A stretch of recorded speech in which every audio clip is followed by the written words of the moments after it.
Hi and welcome to another video by yours and only Paradox Arrows, and today we're going to be covering all the dungeons. And we're not going to enter the dungeons, we're just going to do a brief overview of each of them, and then in further videos, possibly in a series, I'm going to go through each of them. So if you wonder what the goals are or how strong you have to be for either one, you can just look down and get sort of a preview and actually a walkthrough from that dungeon. But without any further ado, I'm gonna put my character on auto farming here and get some orbs while we get into it. So dungeons, you do find next to your character icon here in the upper left corner. And all of these dungeons you see from story, your daily, which is only Mokomochi Hill in that way, and hangings are where you can get card rewards.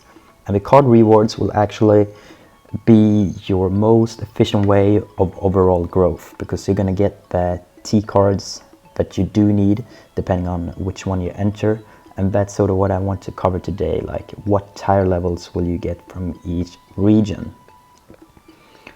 So simply put, you want to enter every dungeon on the highest difficulty, so always hell mode when you can do so. In the two first regions, Saint Morning and Evil's Temples, you sort of get 1 to T3. Those are very common down here. I do believe that the T4 tires are actually starting to appear in the Rises Garden. You can see it coming up in Dwarped Ruins and also Hanging Mansions. But it isn't before you get into the East Arcan you can actually encounter T5 equipments. So the T5s are very good and handy because it saves you so much of time to get one right away. So always try to go in on the highest mode and start farming that. And you can see that I actually use my extra tickets that I get from events just to get more runs and possibly more cards. But here it's very common for you to encounter both T4 and T5, as you can see in this tier 4 box. But you can also get T5s here. And the same goes for these higher ones. I am actually struggling a bit with these at the moment at hell mode. They require a lot of defense. So I need a mercenary to buff me up. That's a very good trick you can take with you. If you want to go into East Arcan, I sort of encourage everyone to push this as soon as possible. Make sure to have both a mage and a mercenary to buff you if you aren't a mage or merc yourself. I'm an acrobat, so I need both of them to buff me before I go in. So that's what we can say about that. Here you get the straight suggested CP. Sometimes you realize it might not be accurate or not. If you cannot enter even the normal one, for instance, this Animus dungeon is actually way too hard for me. I could enter it, but I would waste a lot of revive stones, and I cannot be bothered about doing that. But if normal is too hard, you enter on hell mode and then you exit it 3 times for the fail rewards, which is basically a small chunk of XP and a small chunk of gold. So keep that in mind, always exit if you can't enter the normal one, but otherwise do them as much as you can. Now we covered that, I'll just go a quick through. Until Saint Morning, you will see a lot of T1 to T3s. From Rises Garden and above, you start seeing T4s. In East Arcan, you start encountering T5s, and those will come up here. I cannot say if there's a possibility to get a T6 or T7. I have heard that they all are able to drops, but the T7s would come from Bell, which is a very hard mob to take down, and it's quite unlikely. So you're probably going to be able to farm T5s at the highest at a later point. Now, your daily dungeons, they're also going to give you card rewards, but only in Mokomochi Hill. So this is the place where you want to do your 3 EXP runs a day, and you can get up to T3 cards here. I haven't seen T4 or T5 at any rebirth stages, so I think it's from T1 to T3 in Mokomochi Hill. The party dungeons, those are quite fun to talk about. Party dungeons are usually what you want to do with a team if you see there's a purpose for that. So the Fallen City one, here you can basically get both glory and honor, which you want to do on a daily basis. This is the only dungeon I tend to solo because I want to get the double reward Actually, it's a 1.5 reward if you can find one of the hidden bosses. And that basically yields you more honor and glory a day rather than having to split it between another player.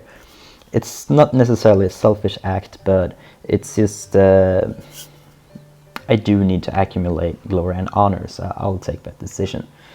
But when it comes to Aaron's Factory and Secret Room, this is basically no drops but only a completion reward. Aaron's Factory will give you T4 cards. I haven't seen T5, but up to T4 you can get here. And you're basically just supposed to protect Anna, so you take no damage whatsoever, and you want to take down all the monsters to complete the dungeon.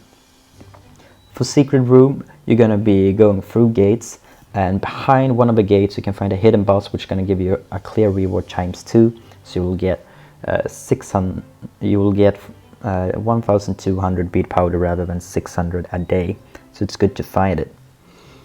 What is good to know with these dungeons is if you don't find the secret boss in Fallen City or Secret Room, you can actually exit the dungeon and re-enter it to get a second chance or third chance or fourth chance to find the secret bosses, which are going to increase your daily rewards.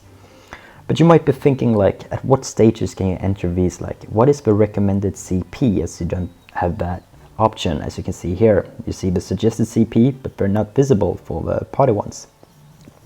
I'm going to give you a brief estimation what the point is when you can solo it on your own. But remember that you can probably be, let's say, 40% underneath this if you go in a full team of 5, because it's your damage together that's actually going to give you the time in the end. So I will just say the point when you don't have to be afraid of dying, which is when you can solo it. For Fallen City, you need an estimated CP of 150k. For Aaron's Factory, I recommend somewhere around 650k, while Secret Room you do need around 800k. And this is sort of the points when you will not die if you go in alone.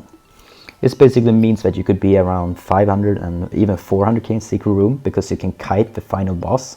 So that wouldn't be a problem if you're full team. In Aaron's Factory you can probably be a handful of people with 350k, and in Fallen City you could probably be a handful of people with 80k and still make it. But for soloing, it's Fallen City 150, Aaron's 650ish, and from Secret Room 800ish. So let's cover the hanging dungeons. Hanging dungeons is basically where you want to get some bit of upgrading material to your weapons, which are both the runes and element cards. These are the only place it can come from, but you also get a completion reward. And what it does say here on the little screen is that you do get like helmets for the first one, gauntlets for the second one, and boots for fourth, and suits in fifth. But I haven't seen any pattern that you are more likely to get boots or gauntlets. There might be something, but it's not noticeable for my part.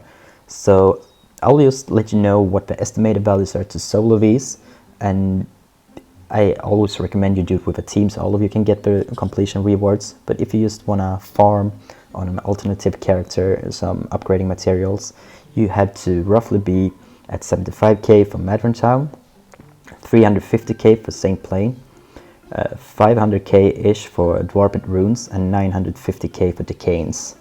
I haven't really tried Isle Dreams yet or Animus Dungeons. Those are still a bit too high for me to solo, but I estimate the Isle Dreams is going to be around 3 million, and then I cannot really say for Animus today. But that has been an overview of all the dungeons and what estimated CP you should have before entering them. We have also covered what sort of cards you do get in them. I think I missed that out on the hanging ones, so I'm just going to go through briefly here. I reckon you can see up to T3s in Madron Town, likelihood of getting T1s and T2s. In St. Plain it's going to be more likely you get up to T3s. Dwarped Runes are going to offer you T4s. Decanes is going to offer you T5s. Isle of Dreams, I've only seen T5 so far as well. So that's what you need to know before entering them. And as always, I appreciate that you're watching my videos. If there's something else you would like me to cover, make sure to use the comment section below. In the future, you can see upcoming videos of me actually covering the strategies you want to use for both Fallen City, Heroes, and Secret Room.